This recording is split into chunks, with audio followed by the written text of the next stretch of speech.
Assalamualaikum warahmatullahi wabarakatuh. Selamat malam saudara-saudari. Apa khabar semua? Sihat ke? Ada yang saya silau, minta maaf saya tak nampak sebab spotlight ni tembak mata. Saya tengok ada yang duduk kat belakang sana, yang mendengar dari jauh, terima kasih. Yang berada di bawah kemah juga terima kasih kerana mengikuti datang ke program kita pada malam ini. Yang mengikuti secara live juga, konsisten setiap malam 4,000, 5,000 orang, 6,000 orang. Terima kasih kerana setia untuk mengikuti ceramah-ceramah kita. Yang tak berani nak datang dekat tu tak apa.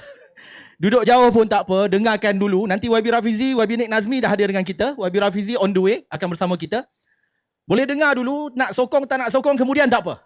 Dengar dulu ceramah kita, insya-Allah. Apa yang bersama boleh janjikan ialah kita tak nak sembang melangit. Kita tak nak janji lebih-lebih. Kita tak nak cakap benda yang kita tak boleh buat. Lagi, antara persoalan yang saya terima hari-hari ialah tentang orang pelik bila bersama buat keputusan untuk bertanding dan kalau menang jadi pembangkang. Apa ni? Gila apa ni? Bertanding nak jadi pembangkang. Kamu boleh buat apa jadi pembangkang? Jadi kerajaan baru betul. Banyak yang kata strategi ini silap. Tapi satu benda je saya nak cerita dengan semua. Untuk jawapannya boleh jadi panjang. Tapi saya nak cerita, pembangkang itu jadi nampak lemah, pembangkang itu jadi nampak tak guna, pembangkang itu jadi nampak tak berfungsi kalau kita bandingkan dengan orang-orang yang ada dalam pembangkang sekarang. Itu sebab orang tak percaya jadi pembangkang.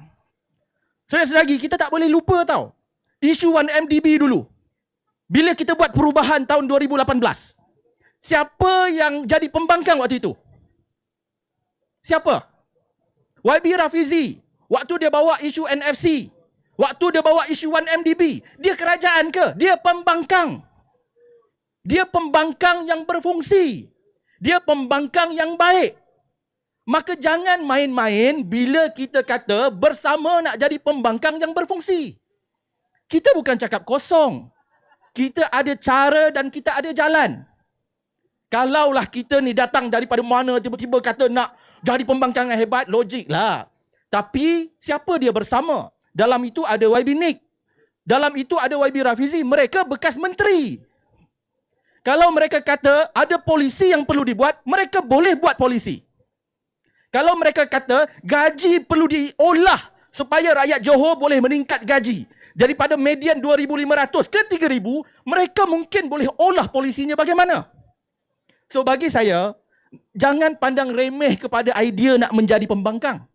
Pembangkang yang berfungsi itu sebenarnya sangat penting pada demokrasi. Jangan bandingkan dengan pembangkang sekarang. Baik di negeri Johor maupun di pusat. Jangan bandingkan. Calon-calon kita, ada orang kata, yang kedua Syuk, calon-calon korang tak meyakinkan lah. Habis kamu nak calon-calon yang berceramah sampai ke langit. Calon-calon yang berjanji itu ini. Tapi kita tak tahu dia boleh buat kerja atau tidak.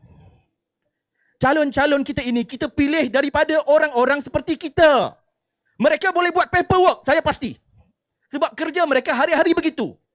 Mereka datang dari bawah. Mereka tahu bagaimana susahnya hidup orang. Mereka tahu bagaimana nak menulis. Mereka datang seperti orang macam kita. Mereka bukan orang politik yang dipetik dari atas. So bagi saya, sebab kita tahu keperluan di bawah lah, kita pilih calon-calon yang begini. Biarpun ceramahnya tak sedap. Biarpun ceramahnya tak berdegang-degang. Tapi kita yakin dia boleh buat kerja.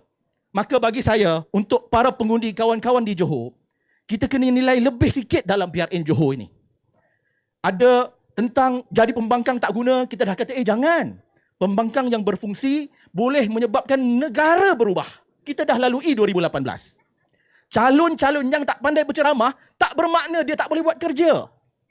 So bagi saya, ini peluang untuk masyarakat Johor, pengundi Johor. Satu, kita hantar pembangkang yang berkualiti ke Dewan Negeri Johor. Boleh? Ini penting, ini penting. Kalau tidak, kita sendiri yang akan mengeluh di kemudian hari. Leceh lah, kita cakap banyak, dah habis masa. Leceh lah, kita cakap banyak tak guna.